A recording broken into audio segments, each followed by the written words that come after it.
नमस्कार, मैं हूं पूजा कविया गोमा। स्वागत है आपका हमारी खास पेशकश में। आज हम बात करेंगे कि क्या बातचीत से मानेगा चीन। पूर्वी लद्दाख की वास्तविक नियंत्रण रेखा पर विवाद जारी है। इस बीच शनिवार को भारत चीन के बीच कोर कमांडर स्तर की बातचीत हुई। ये दोनों देशों के सैन्य अधिकारियों के बीच होने वाली 12वीं दौर की वार्ता थी। सूत्रों के मुताबिक इस बातचीत में गोगरा, हॉट स्प्रिंग्स आदि जैसे पॉइंट से डी एस्केलेशन पर विस्तार से चर्चा हुई। हालांकि वार्ता के नतीजों को लेकर आधिकारिक रूप से अभी कोई जानकारी नहीं दी गई है। इधर चीनी इलाके में हुई ये बैठक करीब 9 घंटे तक चली।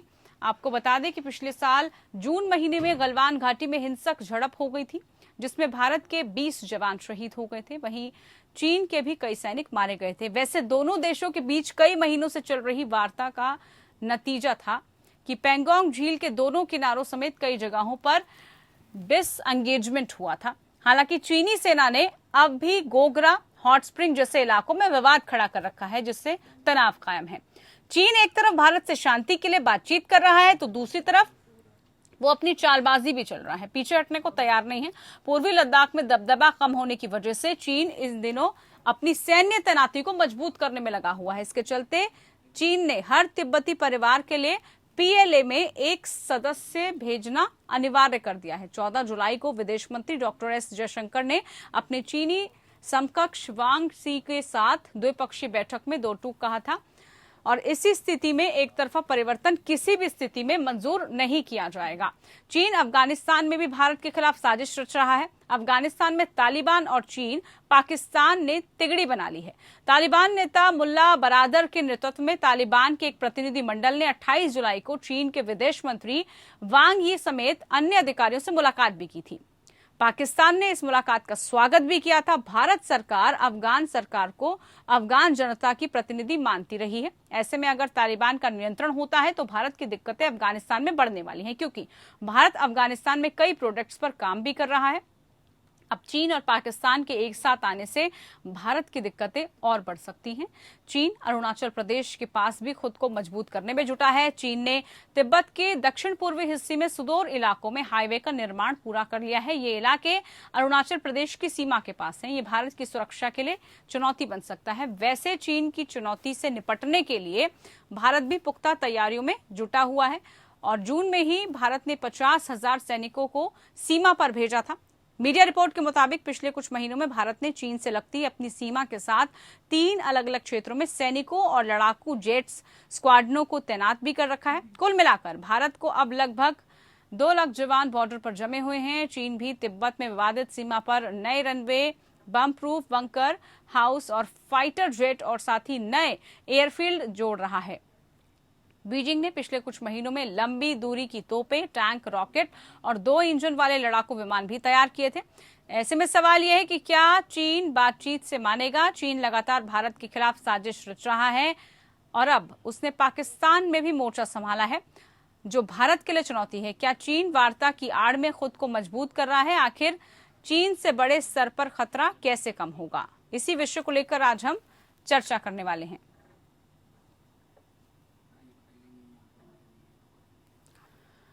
तो क्या बातचीत से मानेगा चीन? जी हां, लगातार बैठकों का दौर तो जारी है। 12वें दौर की बैठक भी हुई, 9 घंटे तक चली, लेकिन नतीजा इसका क्या रहा? आज इसी को लेकर चर्चा करने के लिए खास मेहमान हमारे साथ मौजूद हैं। बहुत स्वागत कर लेते हैं दोनों खास मेहमानों का हमारे साथ। एम्बेसडर अशोक जी हैं, बहुत स्वागत है आपका हमारे साथ। मेजर जनरल अश्विनी स्वाद जी हैं, बहुत स्वागत है आपका भी रक्षा विशेषज्ञ के तौर पर।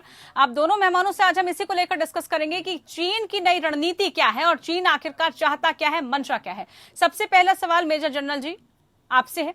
अश्विनी जी, आपको क्या लग रहा है? इससे पहले भी हमने देखा बैठकें बहुत हुई, कई दौर की बैठकें चली, काफी बातचीत हुई, निष्कर्ष और परिणाम क्या निकला वो हमने बॉर्डर्स पर देख लिया। कितना आप सफल मान रहे हैं इस बैठक को, इस बातचीत को? पूछा, देखो इसको ऐसे देखना पड़ेगा जिस प्रकार से भारत और अभी चीन के बीच में तनातानी चली हुई है और 3 जगह जो फ्रिक्शन पॉइंट पे हमारे और उनके ट्रुप्स आमने सामने, वो फ्रिक्शन पॉइंट है। एक तो आपका गोगरा हॉट स्प्रिंग, दूसरा है आपका जेपसांग और तीसरा है पेंगेंगसो नॉर्थ और साउथ। जो नोमी कोर कमांडर की मीटिंग हुई तो बातचीत के अंदर नॉर्थ और साउथ पेंगेंगसो में डिसएंगेजमेंट हुई।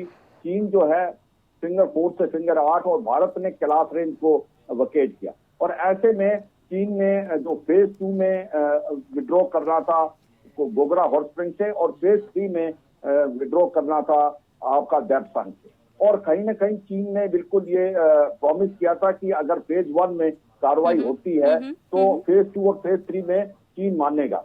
मगर अब हुआ क्या है कि आपको पता है 29-30 अगस्त को जब हमने कैलाश रेंज को ऑक्यूपाई कर लिया, ये एक बहुत बड़ा अच्छा ऑफेंसिव मैन्यूवर था और ये एक उसके बाद चशूल मॉल को हम डोमिनेट करते थे और कानपुर गैप से भारत जा सकता था। अब क्या हो रहा है कि चीन जब से हमने कैलाश रेंज को दे दिया है तो अभी हमारे पास कोई ट्रम्प कार्ड नहीं रहा है।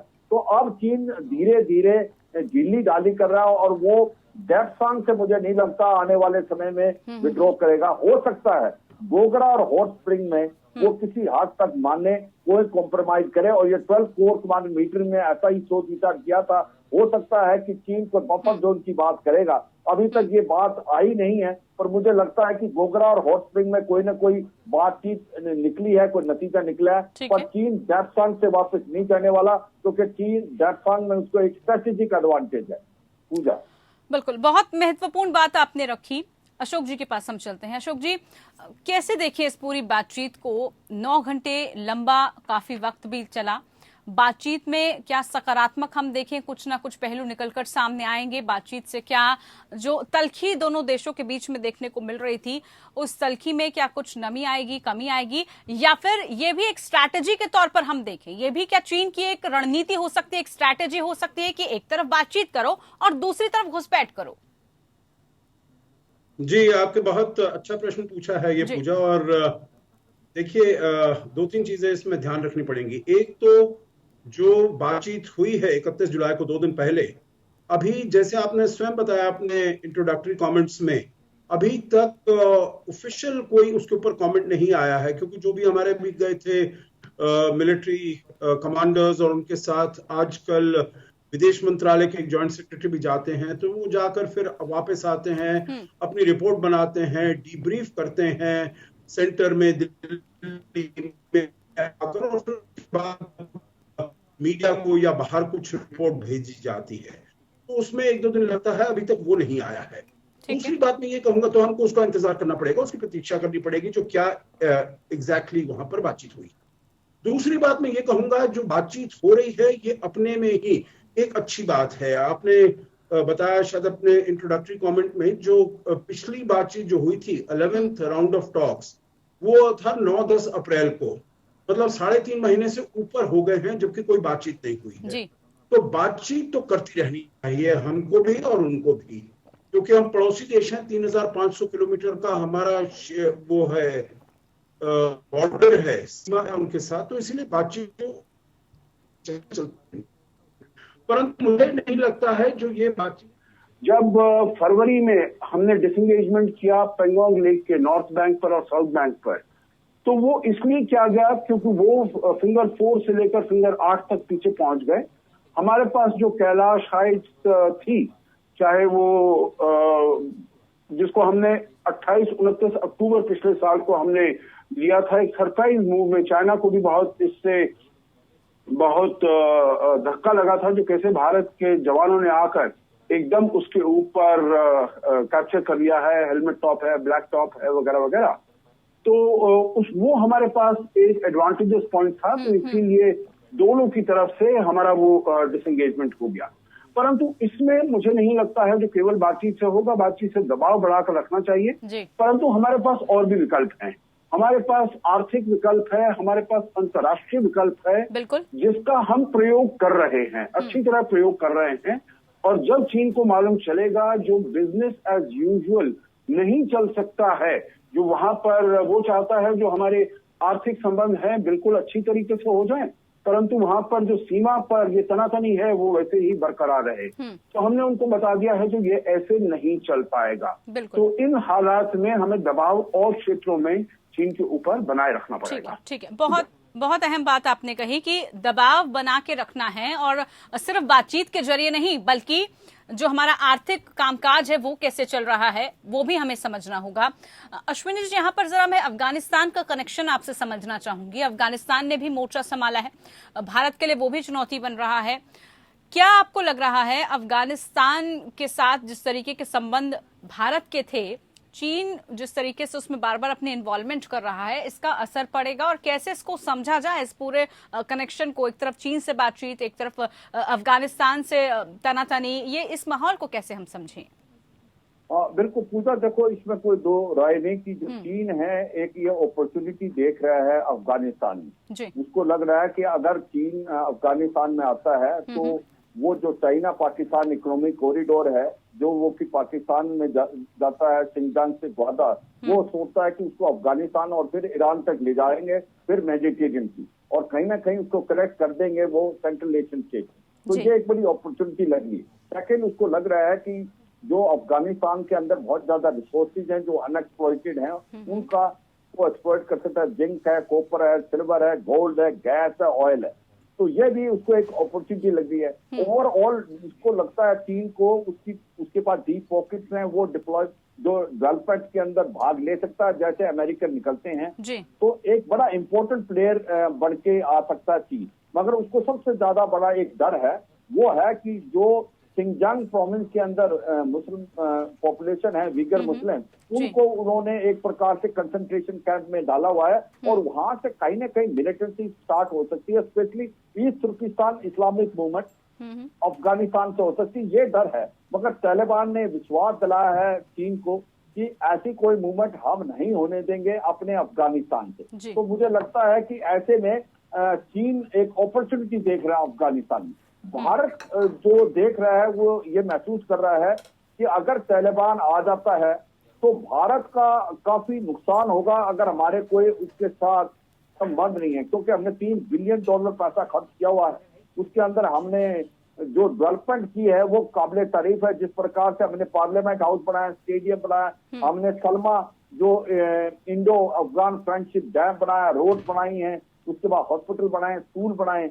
तो ऐसे में हमारी जो इन्वेस्टमेंट है वो खटाई में लगती है अगर हमारे संबंध नहीं होते और तालिबान आ जाता है। और इसी के साथ साथ जो हमने $1.8 बिलियन खर्च किया है चाबार पोर्ट पे, वो भी खटाई में पड़ सकता है, क्योंकि अगर अफगानिस्तान में तालिबान आ जाता है और तालिबान के साथ हमारे संबंध नहीं है तो फिर हम जो सेंट्रल एशियन स्टेट में जाना चाहते हैं अफगानिस्तान के थ्रू, जो हमने रोड बनाई है और कनेक्ट करेंगे सेंट्रल एशियन स्टेट और नॉर्थ साउथ ट्रांसपोर्ट कॉरिडोर, तो उसमें भी काफी एडवर्स इम्पैक्ट पड़ेगा। मगर ऐसा भी लगता है कि भारत ने अब देख लिया है कि ग्राउंड सिचुएशन ऐसी है कि हो सकता है तालिबान आने वाले समय में या तो अकेला या एक इंटरिम गवर्नमेंट बनाए। तो हमने बैक चैनल डिप्लोमेसी से तालिबान के साथ किसी हद तक रिलेशन खोल दिए हैं, ऐसा लगता है। तो मुझे लगता है कि भारत अब रियलिस्टिक पिक्चर के साथ चला हुआ है, अफगान गवर्नमेंट के साथ भी हेल्प कर रहा है उसको, उसके साथ साथ तालिबान के साथ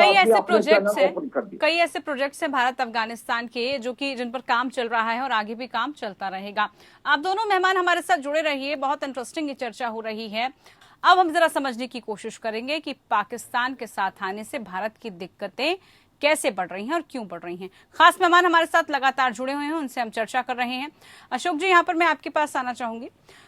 कैसे अब आप देख रहे हैं कि पाकिस्तान का इंटरफेरेंस अफगानिस्तान के साथ भी, चाइना के साथ भी, भारत के लिए कितना चुनौती लग रहा है, भारत के लिए कितना खतरनाक लग रहा है? भारत को कैसे इसको समझना होगा, उनकी रणनीतियों को? जी, ये भी आपका प्रश्न बहुत अच्छा है पूजा। और देखिए, पाकिस्तान का जो दखल अंदाजी है, जो इंटरफेरेंस है अफगानिस्तान में, ये आज का नहीं है, ये कल का नहीं है, ये बहुत पहले से है। तालिबान को देखिए 1990 के दशक में जब उन्होंने ट्रेन किया था और उनको वहां पर भेजा था, और 1996 से 2001 तक उनकी तालिबान की सरकार भी थी वहां पर, जो बिल्कुल पाकिस्तान के अंगूठे के नीचे थी, बिल्कुल डोमिनेट करता था पाकिस्तान उसको। तो तब से उसका इंटरफेरेंस वहां पर रहा। और उससे पहले दशक में आप देखिए, जब सोवियत संघ वहां पर इन्वेड कर रहा था, 1978 में वहां पर आया था अफगानिस्तान में, तो पाकिस्तान और अमेरिका मिलकर जो मुजाहिदीन है वो वहां पर उनको पुश कर रहे थे, और उसी की वजह से इसको सोवियत संघ को वहां से निकलना पड़ा और सोवियत संघ का विघटन भी हुआ। तो पाकिस्तान का हमेशा से वहां पर रहा है, वो दो तीन चीजें हैं जो उसके लिए मूल हैं। एक तो है वो स्ट्रेटेजिक डेप्थ चाहता है अफगानिस्तान में, क्योंकि वो सोचता है जो अगर भारत के साथ लड़ाई हो तो उसके पास स्ट्रेटेजिक डेप्थ होनी चाहिए जहां पर कि वो जाकर अपने हवाई जहाज वगैरह वगैरह वहां पर खड़े कर सके, क्योंकि उसे मालूम है जो कन्वेंशनल वॉरफेयर में तो भारत से वो जीत नहीं सकता। दूसरा वो चाहता है जो भारत का किसी भी तरीके से वहां पर इन्फ्लुएंस नहीं हो, अफगानिस्तान के अंदर इन्फ्लुएंस नहीं हो। तो इसीलिए आपने देखा है जब भारत ने 4 वहां पर अपने कॉन्सुलेट इस्टेब्लिश किए तो उसके विरुद्ध भी वो बोलता रहा है। परंतु अभी जो आपका ये प्रश्न है जो भारत के लिए चुनौती कैसी है, भारत के लिए चुनौती है, परंतु इसमें मैं ये भी कहना चाहूंगा जो भारत हर वो चीज कर रहा है जो उसको करनी चाहिए जिससे कि हमारे हित जो है वहां पर वो सुरक्षित हो और उनको हम आगे ले जा सके। देखिए 2 चीज इसमें मैं ये बताना चाहूंगा। एक तो जो हमने $3 बिलियन वहां पर इन्वेस्ट किया है तो वो ऐसा इन्वेस्टमेंट नहीं है, वो कमर्शियल इन्वेस्टमेंट नहीं है जो हमने वहां पर निवेश किया और उसका हमको फायदा हो रहा है, उससे कोई हमें डिविडेंड्स मिल रहे हैं वगैरह, ऐसा नहीं है। वो केवल अफगान लोगों की बेहतरी के लिए, अफगान लोगों के फायदे के लिए उसको किया गया है, चाहे वो पार्लियामेंट बिल्डिंग हो, चाहे वो डैम्स हो वगैरह वगैरह।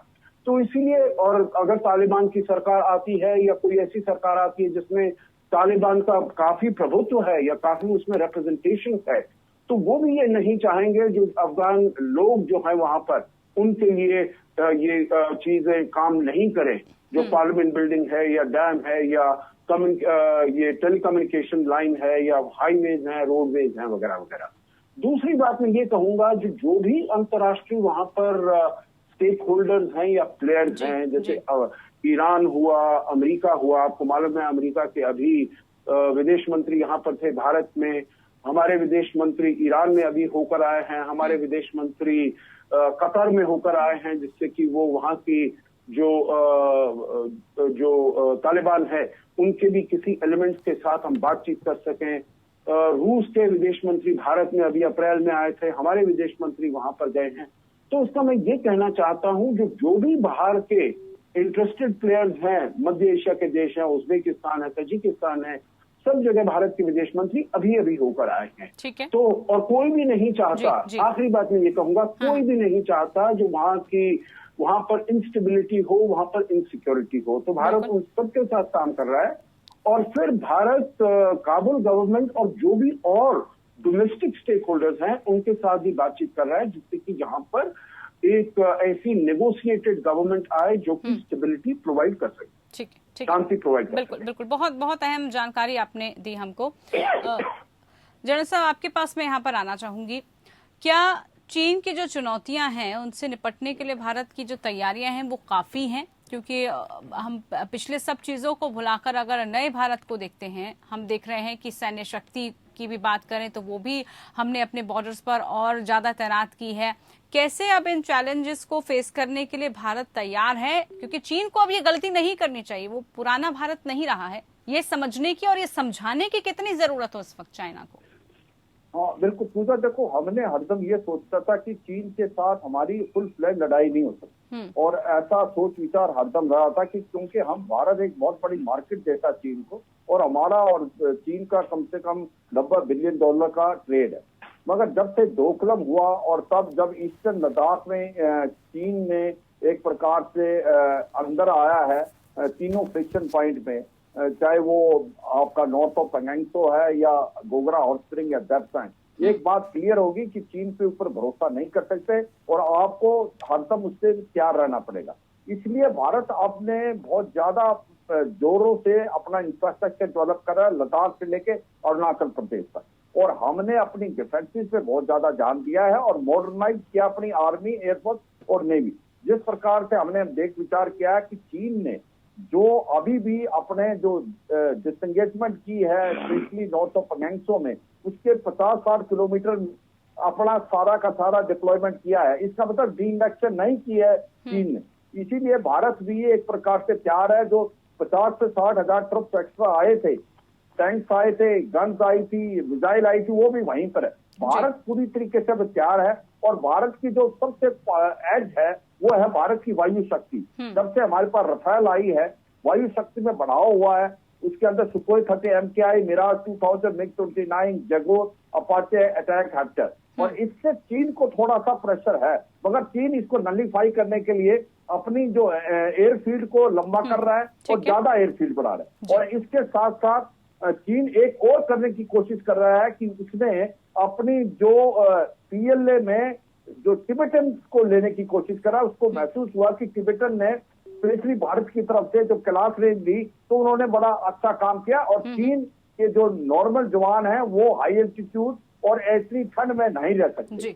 तो वो ये कोशिश कर रहा है। तीसरा जो मेन पॉइंट मैं बताना चाहूंगा कि भारत की नेवी वो एक बड़ा इंपॉर्टेंट रोल प्ले करेगी आपका इंडियन ओशन में, क्योंकि भारत की नेवी जो है मलक्का स्टेट को चोक कर सकती है, जहां पर चीन का 70 से 80% ट्रेड जाता है, ऑयल जाता है। तो यह भी चीन को डर है। इसका मतलब ओवरऑल अभी मल्टी प्रोंग स्ट्रेटेजी के साथ जा रहे हैं और हम जो क्वाड का प्रेशर भी चीन के ऊपर है, इसीलिए इसीलिए चीन अब बातचीत करता है। मगर उसमें एक ही चीज ध्यान रखना है, क्या चीन डेप्संग से जाने के लिए तैयार है? ये एक बहुत इंपॉर्टेंट क्वेश्चन है पूजा। जी, बहुत बहुत अहम आपने बात रखी कि भारत की सैन्य ताकत अब इतनी बढ़ गई है कि वो किसी का दबाव नहीं झेलेगा, दबाव बनाकर रखेगा, बल्कि इसीलिए इस तरीके की बातचीत बहुत ज्यादा असरदार भी साबित होती है और बातचीत का असर कितना ज्यादा पड़ने वाला है आगामी दिनों में वो भी हमें देखना होगा। बहुत शुक्रिया आप दोनों खास मेहमानों का, आप हमारे साथ जुड़े।